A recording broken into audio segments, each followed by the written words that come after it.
embajadora. Muy bien, gracias. ¿Y usted, distinguido director? Aquí, cumpliendo con el programa, ¿no? Y ya tenemos a la invitada, la doctora Marisa Lazo, que está allá. Y ella está ahí. Así que, buenos días, doctora.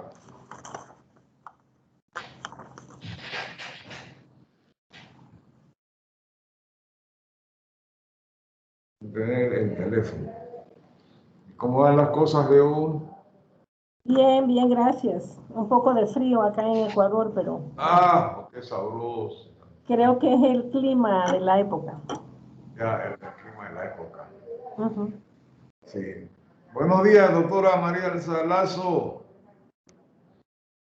Yo estoy aquí, estoy enmascarado. Tiene el micrófono suyo apagado. Ya, ahora sí. Ahora sí. Perfecto, gracias. No, ya la presento a la...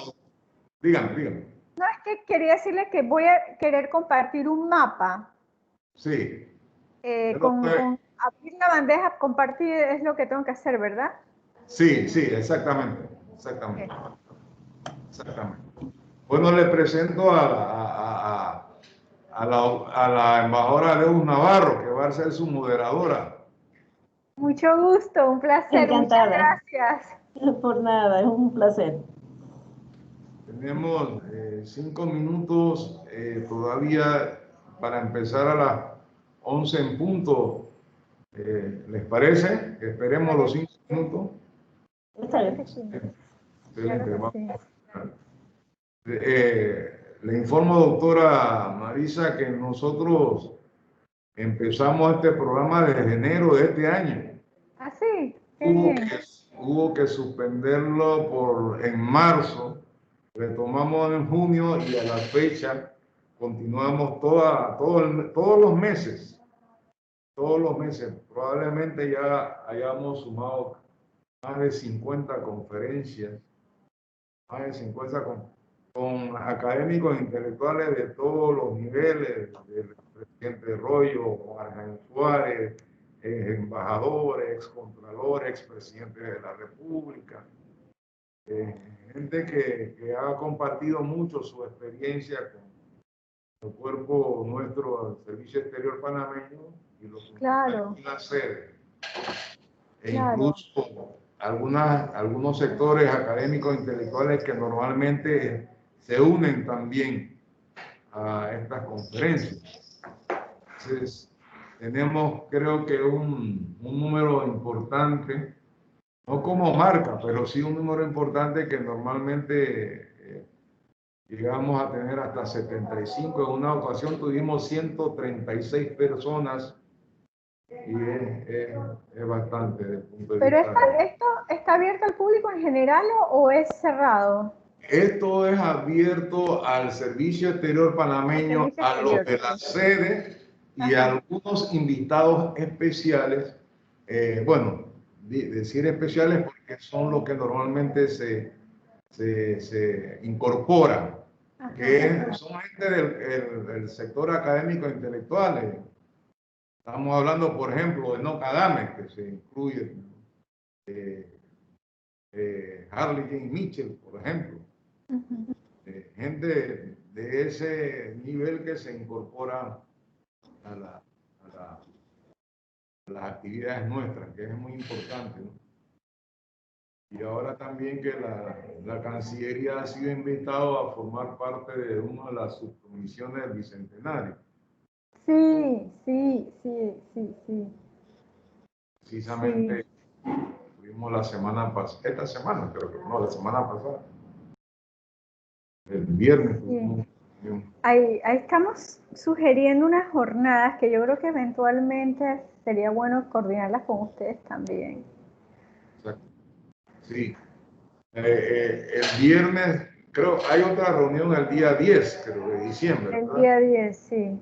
Pero hay unas subcomisiones, porque al final todo el trabajo no se puede hacer en esas reuniones porque no avanzamos, ¿no? Claro. Entonces se han dividido el trabajo en subcomisiones con tareas específicas Sí. de cosas que se quieren hacer, ¿no? Entonces,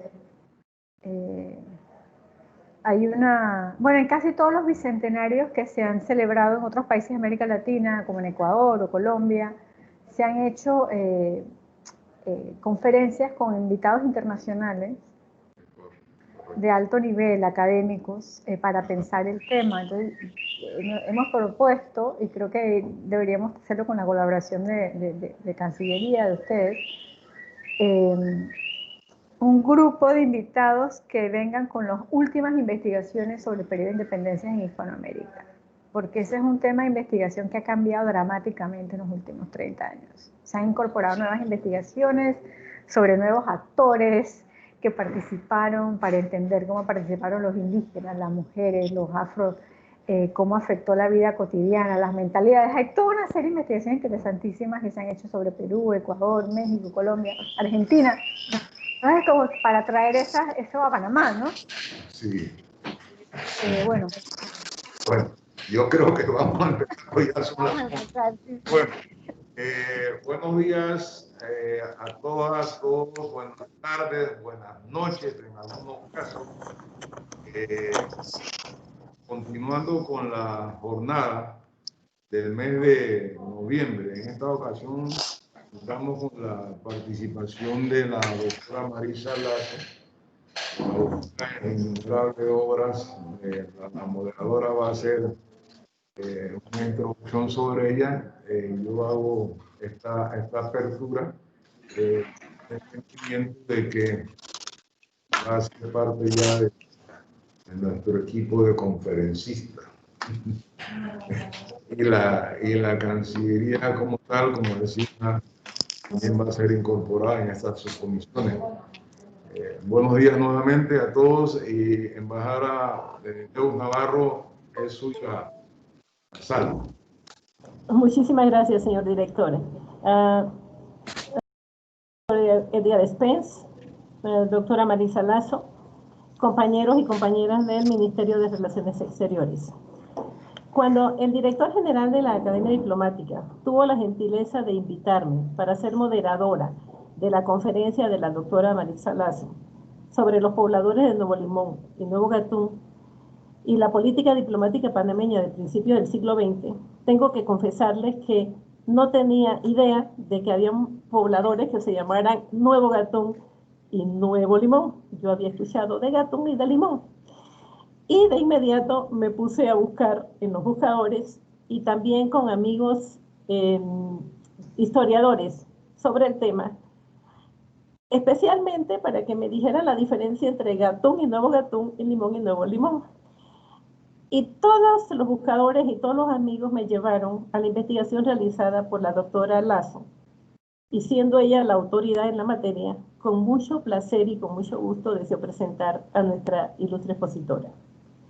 La doctora Marisa Lazo es directora de investigación y publicaciones del Ministerio de Cultura, es autora de varios libros, especialmente Erase, que es el último, The Untold Story of the Panama Canal, publicado por Harvard Press en 2019, libro por el cual ganó el premio Friedrich Hatz de Historia de América Latina y el Caribe en el 2020, de la prestigiosa American Historical Association. Ha escrito otros libros como Myths of Harmony, publicado por Pittsburgh University Press. Es miembro del consejo editorial de Hispanic American Historical Review.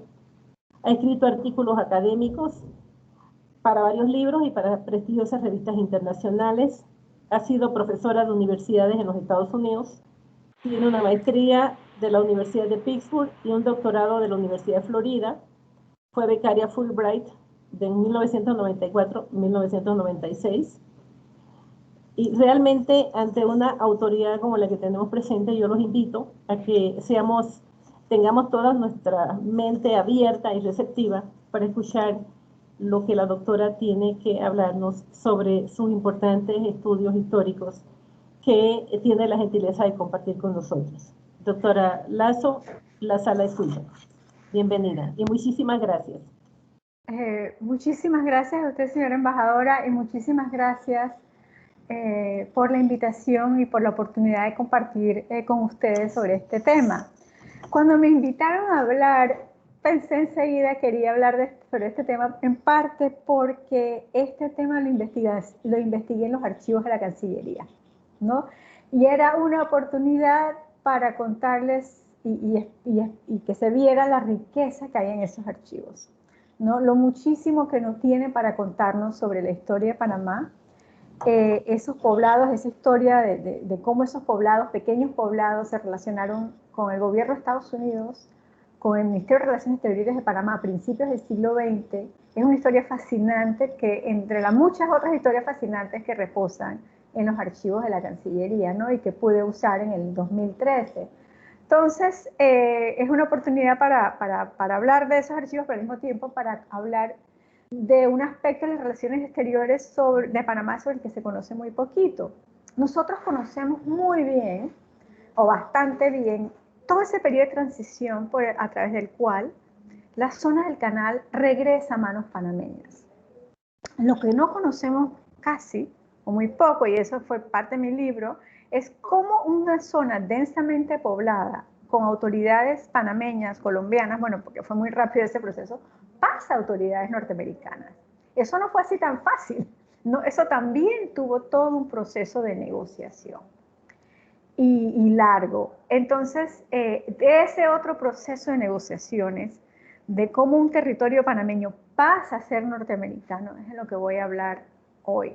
Y me voy a enfocar sobre todo en este pequeño pueblo y cómo esos habitantes semi-rurales, porque no eran rurales del todo, pelean y pierden, pero creo yo que impactan a largo plazo en lo que va a ser esa política exterior del siglo XX, que es la recuperación de la zona del canal. Que creo que no se entiende si no se entiende cómo se perdió a principio. Porque no fue simplemente que se firmó un tratado y se perdió, porque eso estaba lleno de gente, de autoridades y de personas, entonces eso tuvo todo que negociarse, ¿no? Ese traslado, ese traspaso. Entonces voy a empezar para dar un contexto antes de entrar en Nuevo Gatún, y si me permiten quiero mostrar un mapa. Déjame ver si puedo abrir la deja de compartir. ¿Se ve? ¿Ahora sí? ¿Se ve el mapa? ¿Alguien me puede confirmar? No, no se ve el mapa. Sí se ve el mapa. ¿Sí? Ahora yo sí. lo veo, embajadora, sí se ve. Ahora sí. Okay. Sí se ve el mapa. Ese mapa, gracias. Ese mapa es muy importante porque es un mapa que nos muestra dos geografías. La geografía anterior a la creación del lago Gatún y de la zona del canal, y la geografía posterior, ¿no? Se sobreponen. Y este mapa es muy importante por varias cosas. Uno de los primeros puntos que espero que queden claros después de esta charla es que el tratado que se firma en 1903 va a tener una interpretación que lo va a volver mucho peor de lo que ya era. ¿Okay? Y hay dos cosas, no voy a entrar en todos los detalles, pero dos cosas que creo que son fundamentales. Una es, que es la más conocida, la de los puertos, ¿no? El Tratado de 1903 dice que se exceptúan de la zona del canal las ciudades de Panamá, Colón y sus puertos. Y la primera gran negociación va a ser sobre qué significa Puerto de Panamá, qué significa Puerto de Colón. Y para entender eso hay que entender qué es lo que entendían los panameños del siglo XIX por el Puerto de Panamá, que era el mismo puerto de la colonia, que era el mismo puerto que cuando ellos firman en 1903 piensan que están manteniendo, ¿no? Y el puerto es ese, ven ustedes las islas de Naos, Perico y Flamento, el Causeway, es el puerto de Panamá histórico desde la colonia, va desde esas islas hasta Ciudad de Panamá. Porque los barcos atracaban en esas islas y después de ahí descargaban hasta Panamá. Y para los panameños siempre había sido todo, o sea, el puerto de Panamá era el puerto internacional, porque el puerto de Panamá siempre había sido un puerto internacional desde la conquista española. Entonces, la primera gran sorpresa es cuando los norteamericanos le dicen que el puerto del canal es distinto al puerto de Panamá, y los panameños dicen, ¿cómo así? Nos van a decir que el puerto de Panamá es esa cosa chiquita que está cerca del mercado. Ese no es el puerto de Panamá. El puerto de Panamá es el puerto internacional. Entonces, hoy nos parece sorprendente que los panameños de 1903 y 1904 pensaran que el puerto de Canal era el puerto de Panamá, pero así pensaban ellos, no veían esa diferencia.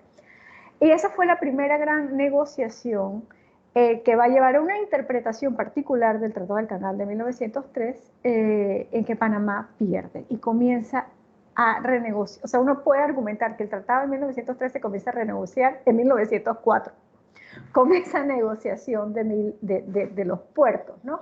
Que es también el de la ciudad de Colón, que también dicen, pero el puerto de la ciudad de Colón es el puerto internacional.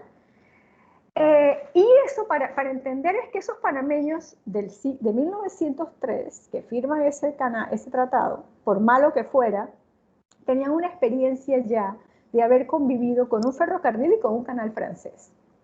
Y en ninguna de esas experiencias nadie había dicho que el puerto de Panamá o del ferrocarril eran distintos, ¿no? Ellos sabían que era un solo puerto.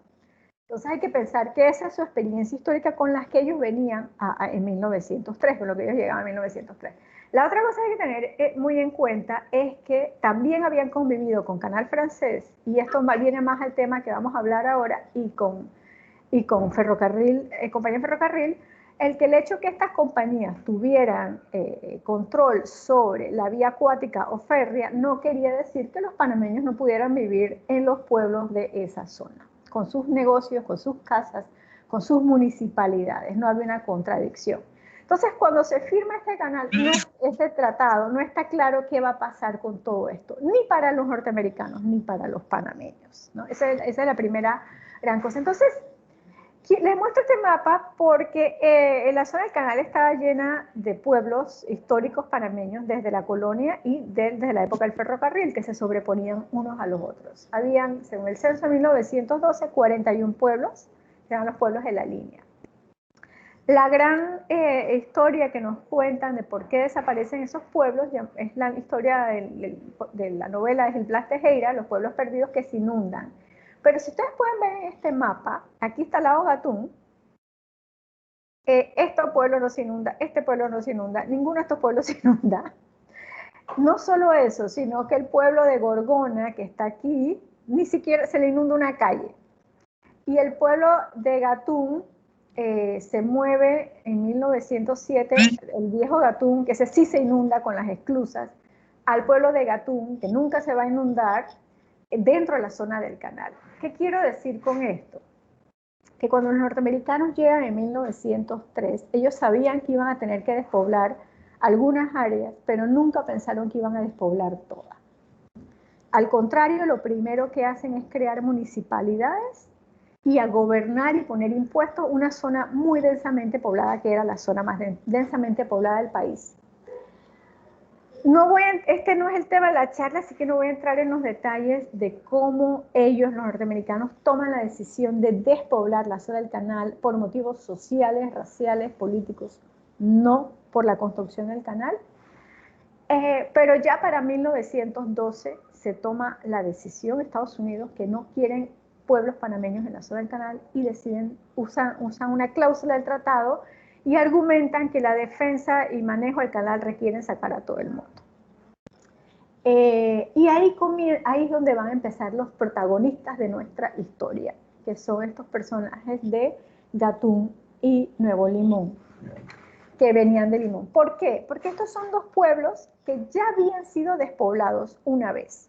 Los habitantes del pueblo colonial de Gatún, que está ahí, que pueden ver en el mapa, ¿no? De la confluencia entre el río Gatún y el río Chagres, un pueblo colonial que después se convirtió en ferrocarril, y un pueblo muy importante, es despoblado para la construcción del canal, ese sí, pero se le mueve a Nuevo Gatún, dentro de la zona del canal, muy cerca, con la idea de que se convirtiera en un pueblo próspero, importante en la zona del canal. Es decir, que cuando en 1908 estos habitantes se mueven de Viejo Gatún a Nuevo Gatún, dentro de la zona del canal, en esta línea de ferrocarril, ellos piensan, aquí ya nos vamos a quedar, ¿no? Este va a ser nuestro destino, y se construyen casas, hay un boom edilicio, crece hasta convertirse en el pueblo más importante de la zona del canal, el más grande que Emperador, más grande que Gorgona. Muchas de las grandes familias panameñas construyen casas de inquilinato allí, para toda esta cantidad de trabajadores enorme que llega a la zona del canal y que necesitan casa y se convierte en un espacio de grandes inversiones para la época panameños. Los mismos norteamericanos están construyéndolo como un pueblo permanente, con infraestructura permanente que va a quedar, porque ya este no va a ser inundado por el canal. Entonces este va a ser un pueblo que está muy bien ubicado, cerca de Colón, en la línea de ferrocarril, con tierras fértiles alrededor del pueblo. Pero cuando en 1912 se toma la decisión de despoblar la zona del canal, Nuevo Gatún tiene que desaparecer como pueblo panameño, ¿no? Con habitantes, negocios, casas de alquiler, bueno, todo lo normal que tiene una pequeña ciudad, que es lo que era. Era como un pequeño Colón de 8.000 personas, que para la época es bastante gente. Y en 1914 a estos habitantes les llega esa noticia. Se tienen que ir. Y no fue fácil sacarlos porque no se querían ir, si ya se habían mudado una vez.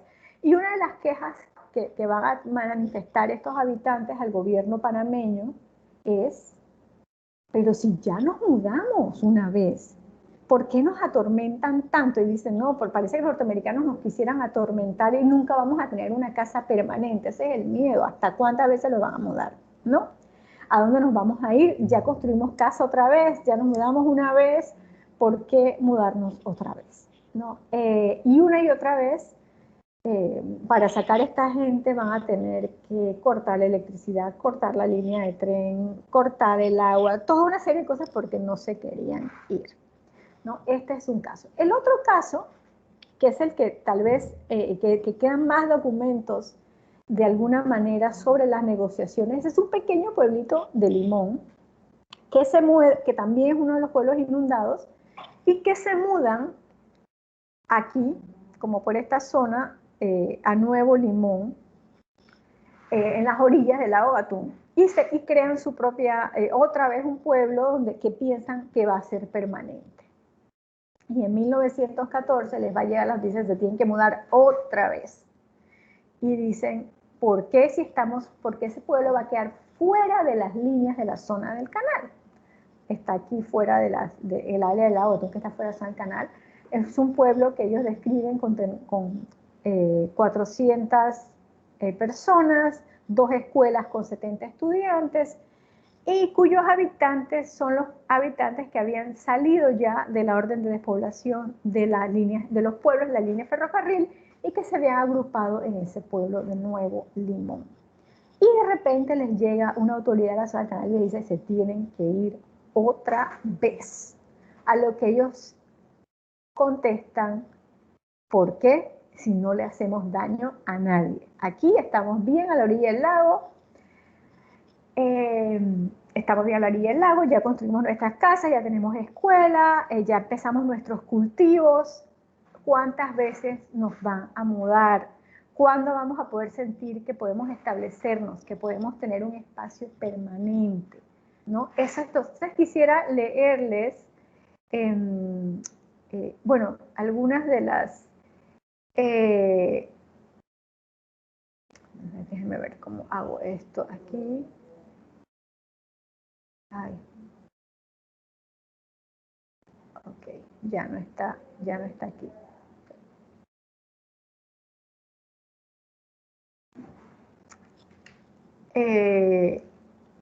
Sí, entonces lo que ellos decían, una de las cartas de ¿no? Le pedía a la Asamblea Nacional que por favor hiciera excepciones en la Convención de Límites para permitir que ellos se quedaran. Y decían, pedían varias cosas, ¿no? Le pedían al gobierno y trataban de presionar, y yo creo que esto es lo importante, que estos pequeños habitantes de este pueblo sentían que ellos tenían derecho a influir en la política exterior de Panamá, ¿no? Y le escribían a la Asamblea Nacional, le escribían al gobierno diciéndole, señores, no sean tan generosos con el gobierno norteamericano y necesitamos que ustedes les pidan, primero, que tengamos movimiento libre sobre las aguas y orillas del lago Gatún. y les dicen además, y entendemos como movimiento libre el derecho a movernos a cualquier hora del día y la noche y no tener que pagarle ningún impuesto al gobierno norteamericano. ¿Y qué está pasando allí? Hay una manera de entender el lago para estos habitantes de Limón, que es la manera de entender lo histórico que viene del río Chagres, que es la fuente del lago Gatún, ¿no? El río Chagres como fuente de comunicación, como vía de comunicación en Panamá, interna, donde se mueve, y además todos los caminos que había entre los pueblos de la zona. Bueno, se va el Chagres, queda el lago Gatún, ahora nos vamos a mover por el lago Gatún y poder vivir a las orillas de ese lago como habían vivido a las orillas del río Chagres. Y esa es la visión histórica de estos pobladores. La visión de Estados Unidos es muy distinta, el lago Gatún como un lago estratégico en un sitio que no quieren gente alrededor de él. Y por eso firman una convención que impide que viva cualquier persona a las orillas del lago Gatún que esté en cualquier lugar por debajo de los 100 pies sobre el nivel del mar, incluyendo las orillas que estaban fuera de la zona del canal, como es el caso de Nuevo Limón, ¿no? Y y yo creo que ese caso de Nuevo Limón nos explica la sensación de inestabilidad que vivían esos panameños de esa época, que es difícil de comprender porque el mundo que tenían se les estaba cambiando una y otra vez alrededor de ellos. Por un lado, es decir, ese tratado que se firma comienza a tener interpretaciones que agarran una y otra vez de sorpresa a los panameños. Y creo que es importante, yo creo que no entendemos del todo, yo tampoco, ni siquiera después de haber escrito este libro e investigado todo esto, el impacto que esto tuvo en los panameños como sociedad, esa interpretación y todos estos movimientos que tuvieron que hacer para salir de lo que había sido la columna vertebral del Istmo en términos de comercio y de población, que eran esos pueblos en las orillas del río Chagres y la línea de ferrocarril que fueron sacados todos en esa época. Entonces estos limoneros reciben el apoyo del gobernador de Colón, que los defiende y dice hasta cuándo van a seguir pidiendo cosas nuevas, ¿no? Ya se había mudado y otra vez hay que mudarnos y dice, no, como entre comillas, ¿a cuándo van a terminar las necesidades incesantes del canal de Panamá?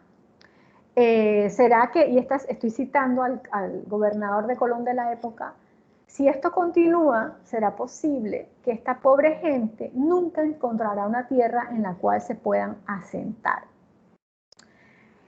Y ahí lo que está en el corazón de la historia de Limón, de la segunda reubicación de Limón, es esa pregunta que tenían todos los panameños: ¿cuándo va a terminar el reasentamiento de poblaciones? Que empezó en 1912.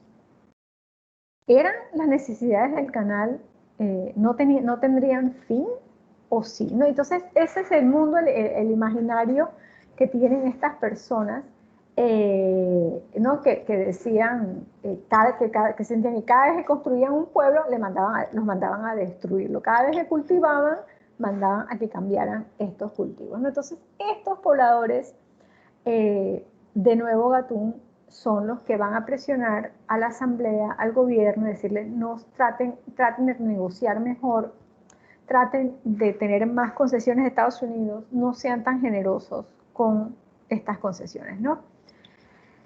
No sabemos, no tenemos la documentación para saber cómo los congresistas panameños recibieron estas cartas.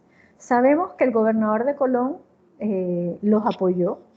No sabemos cómo reaccionaron, qué sintieron, qué pensaron los miembros del Ministerio de Relaciones Exteriores o los miembros de la Asamblea Panameña sobre estas peticiones. Lo que sí sabemos es que no se les concedió lo que estaban pidiendo, que tuvieron que abandonar los limoneros su pueblo que ya habían construido y tuvieron que mudarse otra vez.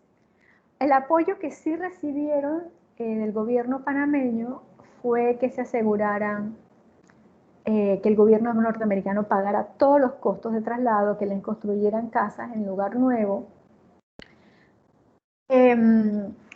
Y el último documento que encontramos en los archivos es la última queja de los limoneros, yo encuentro profundamente conmovedora, es tratar de influir en el diseño de sus casas nuevas, ¿no?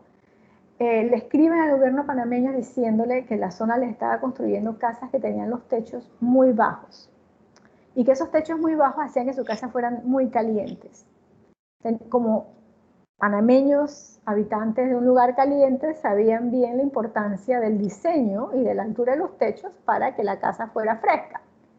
Y el gobierno panameño de la época, que es una época antes del aire acondicionado, también panameños todos, independientemente de su condición social, sabían que los techos altos eran importantes para la temperatura de una casa en ese tiempo. Están de acuerdo y de hecho el gobierno panameño manda una carta al gobierno de Estados Unidos pidiéndoles que cambie el diseño de estas casas.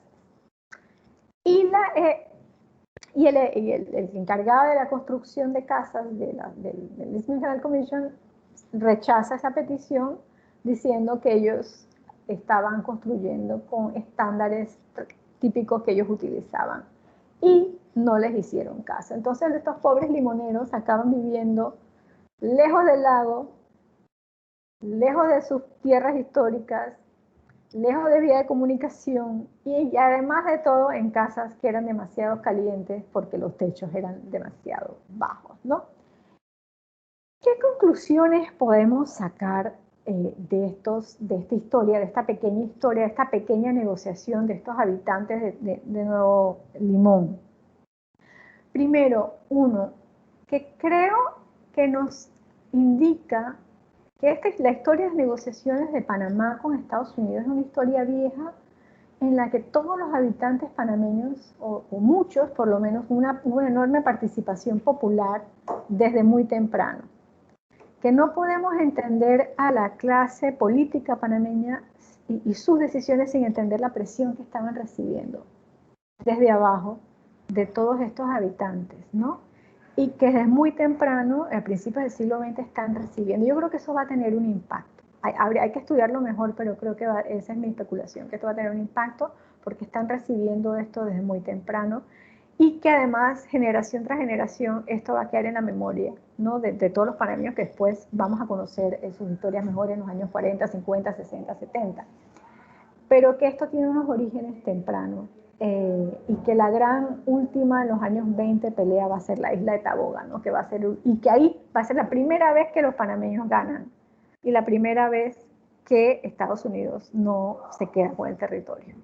Va a haber grandes manifestaciones, pero creo que no se pueden entender sin entender esta historia previa, ¿no? Que estaba en la memoria colectiva de todos estos panameños que están perdiendo estas negociaciones. Creo que la otra conclusión es que estos pequeños poblados, lejos de ser pequeños poblados rurales que no entendían lo que estaban pasando, estaban claritos. En buen panameños estaban claritos porque eran gente que había vivido cerca de una de las vías de comunicación más importantes del mundo, eran descendientes de inmigrantes de todas partes del mundo, en contacto con diferentes gobiernos, estaban en contacto con el gobierno colombiano, después panameño, después franceses, norteamericanos, desde el siglo XIX, era gente profundamente cosmopolita, a nivel incluso popular, y que entendía lo que estaba pasando. Y creo que eso es importante y se nota en esta correspondencia, ¿no? Tiene una idea de sus derechos, tiene una idea de lo que son las negociaciones y un sentido de que tienen derecho a influir en esas negociaciones. Yo creo que esa es la otra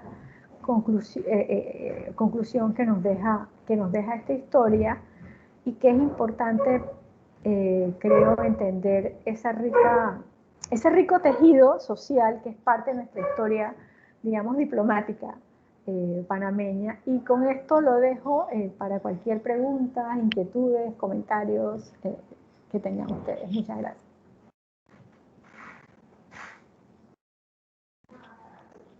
Muchísimas gracias, doctora Lazo, por su conferencia, que realmente ha sido muy instructiva. Me gustaría un poco saber, al inicio usted habló de que había una serie de poblados, creo que dijo como 40 poblados en el área que fueron movilizados. Me gustaría saber si algunos de los otros poblados, además de Nuevo Gatún y Nuevo Limón, llegaron a presentar algún tipo de objeción a su movilización, o se movilizaron simplemente sin protestar. Sí, escogí estos dos porque, bueno, para escoger dos, pero sí, también la gente de Gorgona se opuso y protestó. En realidad, protestaron todos por muchos motivos, hubo mucha protesta. Algunos porque, pero la diferencia es que están las protestas de los que tenían que mudarse, porque habían que mudarse porque se iba a inundar, ¿no? Que son las protestas del tipo de compensación que estaban recibiendo, que les parecía injusta e insuficiente. Y después están las protestas de los que dicen, ¿por qué nos tenemos que mudar si esto no es necesario para el canal? Y eso es lo que tienen en común Nuevo Gatún y Nuevo Limón, es que ya habían sido reubicados. Y esta es una segunda reubicación, que es lo que lo hace diferente a los otros poblados, ¿no? Pero sí, también los otros van a protestar, la gente de Gorgona, sí. Pero no nos queda tanta información como los pueblos que tenemos más información sobre sus propias cartas son Chagres, que también va a protestar, cuando lo mudan, que también estaba fuera de los límites originales de la zona del canal, o sea que también a ellos les llega como sorpresa. Chagres, Nuevo Gatún y Nuevo Limón. Limón, perdón, son los que van que nos queda en esa documentación que reposa en relaciones exteriores, esa visión de los mismos habitantes, ¿no? Porque lo que vemos para Gorgona es más la comunicación entre Panamá, el gobierno, y Estados Unidos. No nos queda tanto de los mismos habitantes. Porque a veces el historiador tiene que trabajar con lo que encuentra en los archivos. Y aunque uno sabe que los otros lugares también seguramente, pues no lo puedes decir porque no está en el archivo, ¿no? No lo encuentras, no aparece o se perdió. Muchísimas gracias. ¿Existe alguien quiere opinar, tiene alguna pregunta para hacerle a la doctora Lazo?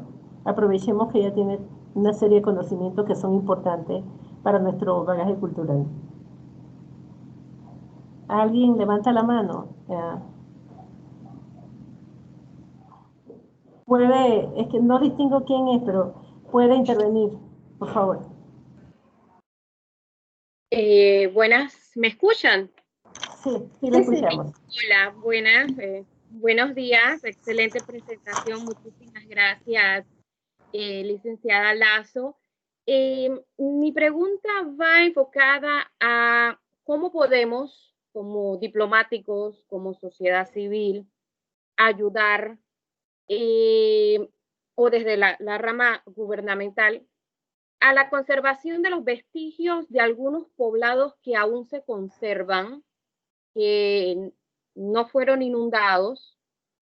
Por ejemplo, la Capilla de Cárdenas, que se encuentra ahora atrás de Alta Plaza, el área de Alta Plaza, y forma parte del Parque Nacional Camino de Cruces. De repente algunos poblados, parte del empedrado de Gorgona, que aún se encuentra dentro del parque también. ¿Qué podemos hacer? ¿Cuál sería su recomendación para nosotros? Mira, creo yo que lo que se conoce se aprecia y se defiende, ¿no? Entonces yo creo que en parte importante es divulgar, dar a conocer. No sé, muy pocos panameños saben que todavía quedan ruinas de cruces que están cerca del resort de Gamboa. ¿Cuántos han ido al viejo poblado de Cruces? O sea, se puede ir, ahí están, ahí quedan las paredes de la iglesia, quedan las ruinas.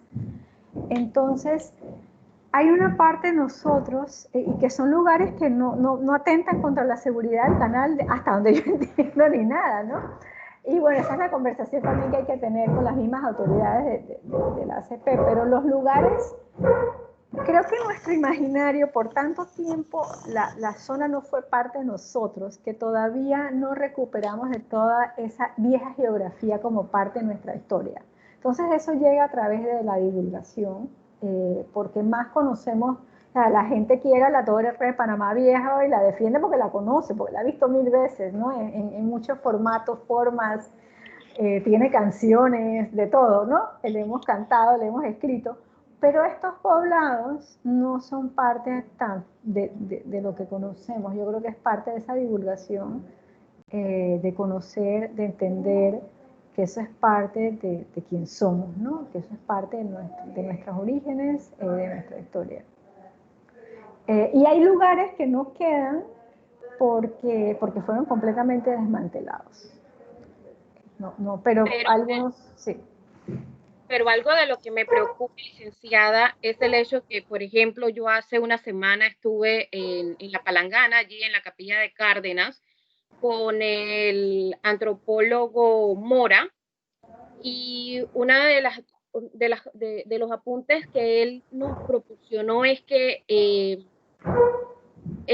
parte de la estructura ya está cayendo. ¿Cómo hacer para mantenerla? ¿Cómo hacer un llamado? ¿Qué debemos? ¿Cuál sería el camino?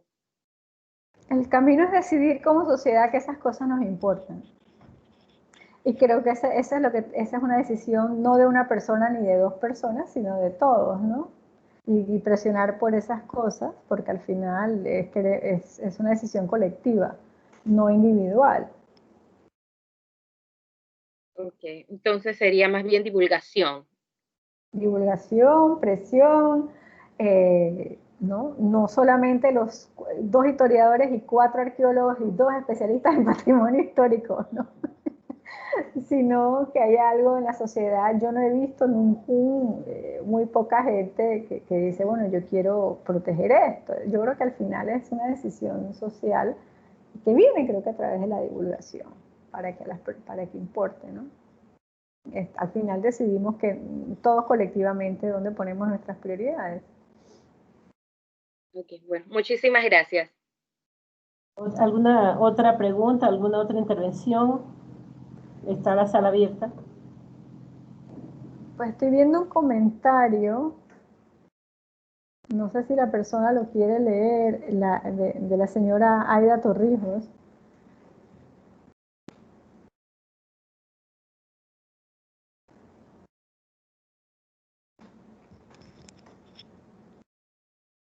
Señora Torrijos, ¿desea leer su comentario?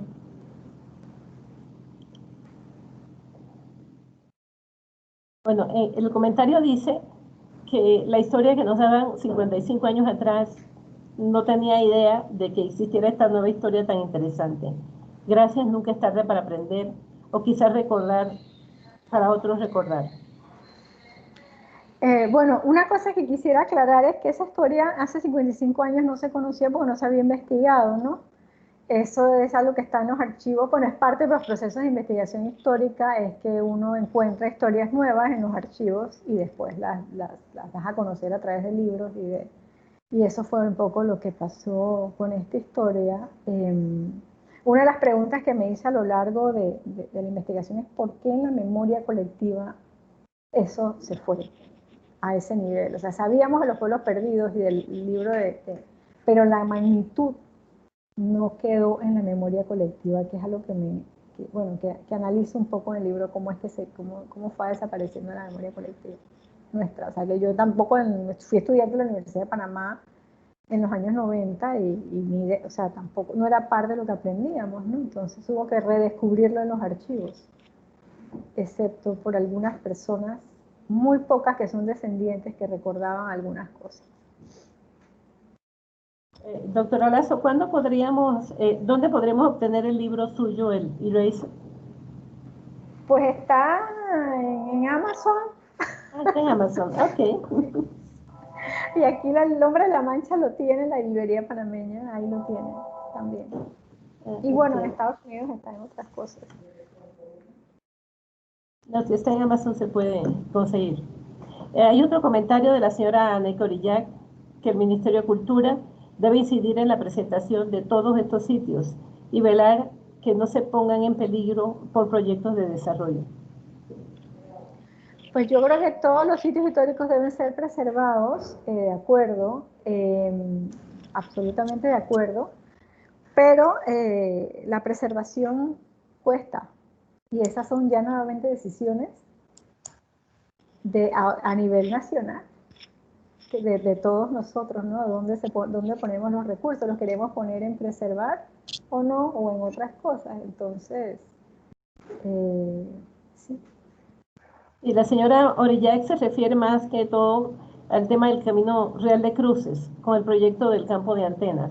Es un poco también evaluar entre la inversión y Claro, conservar el patrimonio.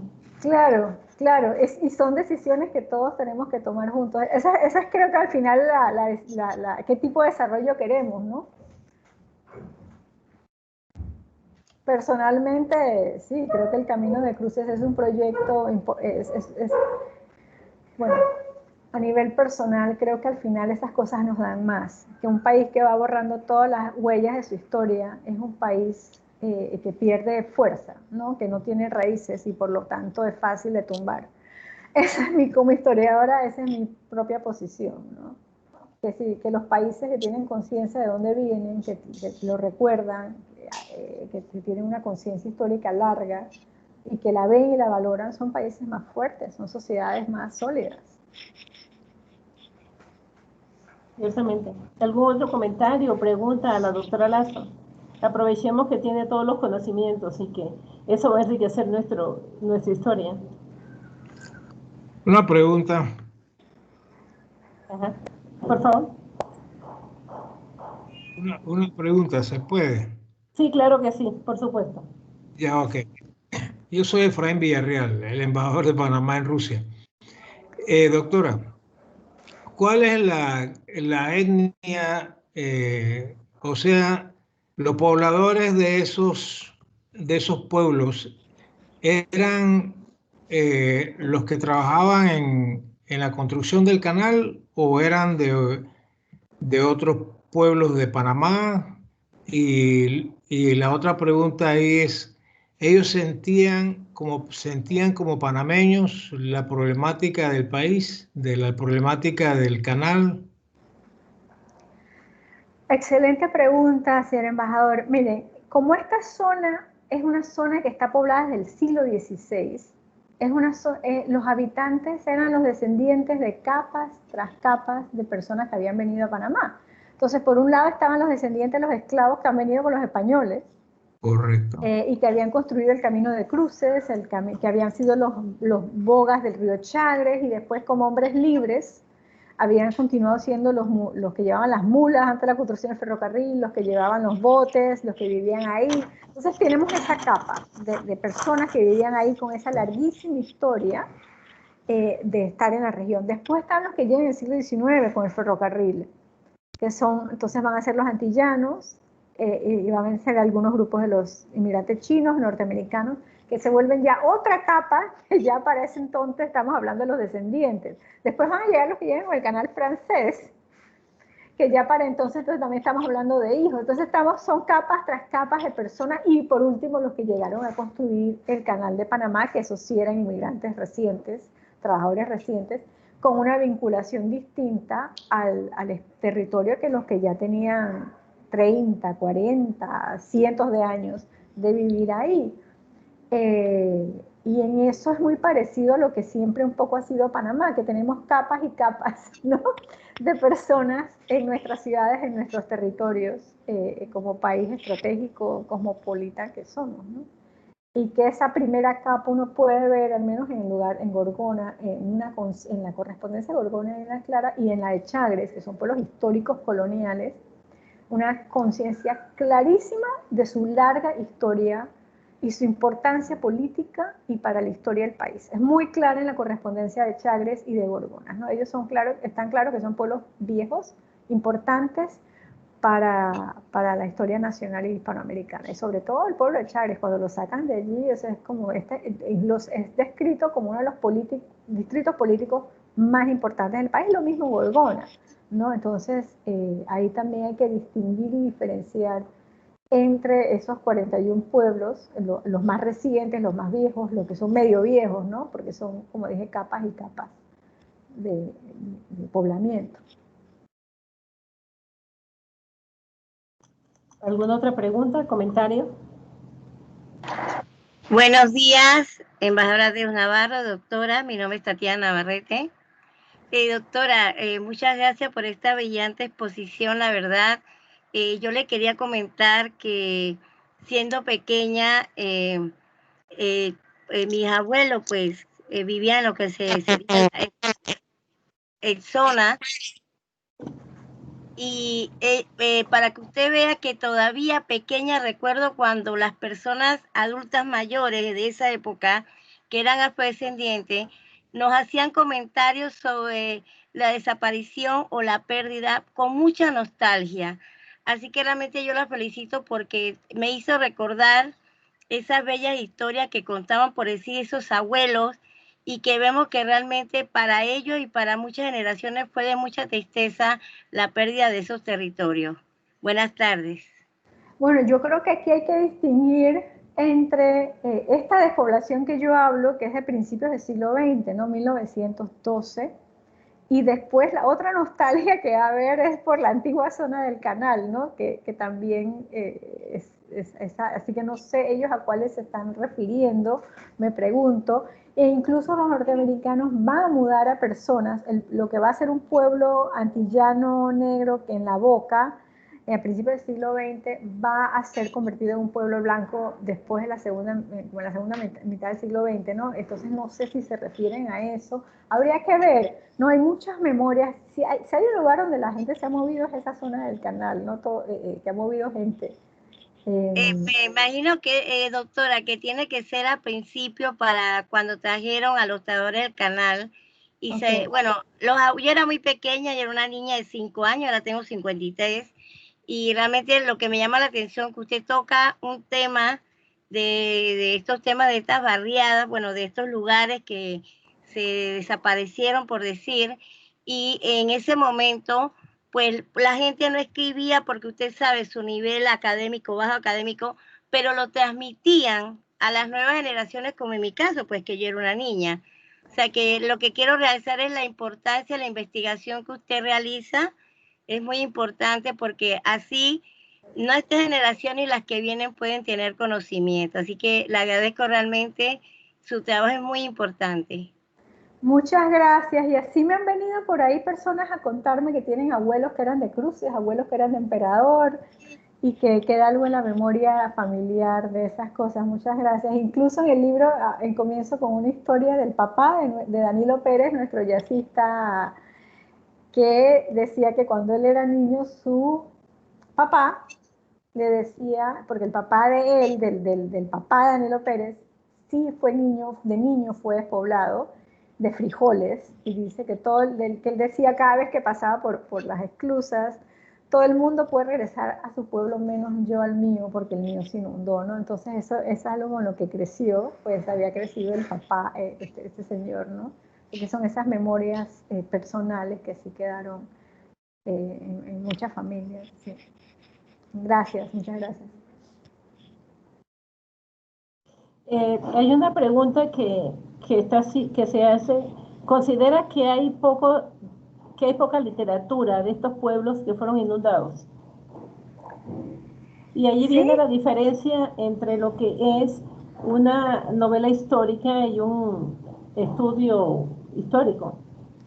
Sí, o sea, el libro clásico es Los pueblos perdidos de Gil Blas Tejera, que se centra en Gorgona, y es una historia muy triste sobre cómo el lago de Atún lo inunda y cómo los panameños tienen que irse. Pero es una historia novelada que me imagino que se basó en los recuerdos y las historias que él escuchó de niño, me imagino, ¿no? Sin embargo, lo que dicen los archivos es una historia un poco distinta. La primera sorpresa que me llevé es que no fue inundado, muchos pueblos no fueron inundados, y que incluso a Gorgona solo se le inundó una calle. O sea, que hubiera podido moverse un poquito y quedar ahí. Y que los primeros pueblos inundados, los norteamericanos no los sacaron de la zona, los movieron dentro de la zona un poco más allá. Entonces, que la decisión de despoblar la zona no tuvo que ver con el canal, sino con la construcción de un tipo particular de zona del canal, que es una decisión distinta, que es una decisión social y política, no tecnológica. Y hay que distinguir entre la construcción del canal y la construcción de la zona del canal, ¿no? que es una distinción importante para esta historia. Y ahí también la diferencia entre esa novela y bueno, un libro de investigación basado en archivos de la época, ¿no? Que cuentan en esa correspondencia burocrática, en esos documentos, pues cómo se dio, cómo se hizo, paso por paso. Gracias. No sé si el embajador Efraín Villarreal quiere intervenir nuevamente, porque veo que está su pantalla mostrando algún movimiento. No, gracias. Yo estoy embelesado con la explicación de un tema que es muy desconocido para la ciudadanía panameña. Y esa existencia nos mueve a pensar que qué rol tuvieron esos pueblos en los actos independentistas de Panamá, desde 1821 hasta la época de 1903. En fin, muy interesante, muy interesante. Muchísimas gracias, embajador. ¿Alguna otra intervención?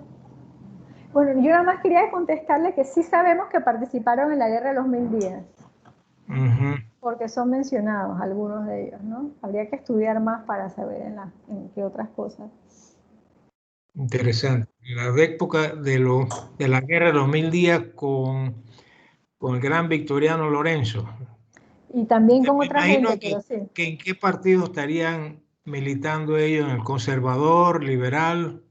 Bueno, por lo que yo sé, por ejemplo, Chagres, para mi sorpresa, parece que eran conservadores.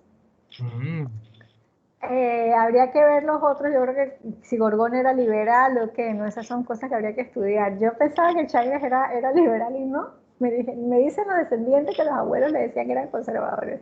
Ahí sí me llevé una gran sorpresa.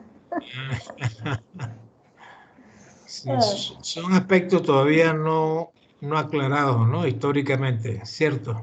Exactamente, exactamente. Está muy bien. Bien, no habiendo un comentario adicional que hacer, ninguna otra pregunta que vea en el sistema, deseamos agradecer a la doctora Marisa Lazo por tan brillante intervención. Realmente nos ayudó muchísimo a entender aún más la historia de nuestra con relación al canal y al desarrollo de nuestra identidad nacional y de nuestra historia. Yo espero pues poder conseguir su libro, leerlo y poder hacerle llegar mis comentarios. A mí me encanta la historia, me gusta mucho leer y las conferencias que ha tenido la Academia Diplomática durante el mes de noviembre, para mí en materia de identidad nacional, de historia y en el ser panameño han sido realmente extraordinarias todas. Muchísimas gracias, doctora Marisa, por su tiempo, por habernos dedicado su tiempo y compartir sus conocimientos. Y paso la palabra al doctor Spence para la despedida. Buenos días nuevamente, buenas tardes, buenas noches, doctora Marisa. Realmente es interesante todo lo que ha podido compartir con nosotros. El esfuerzo que estamos haciendo aquí en la academia, desde que asumí la dirección, va precisamente en ese sentido. Nosotros tenemos aquí, porque algunos saben que cuando yo fui vicecanciller de la República hace algunos años, creé la Academia Diplomática, creé la Dirección de Acervo Histórico Diplomático. Bueno, y ahí hay mucha información, muchísima información que debemos utilizar. No solamente para los historiadores, sociólogos, sino mi idea es hacer también de los diplomáticos investigadores. No simplemente cumplir con lo que establece o de la legislación, la norma, no. Los diplomáticos tienen que tener ese espíritu investigador. A mí, con la ventaja de ser académico, también he estado como embajador en distintos lugares y me ha costado tener que en conferencias aclarar a algunos académicos realmente la historia de nuestro país.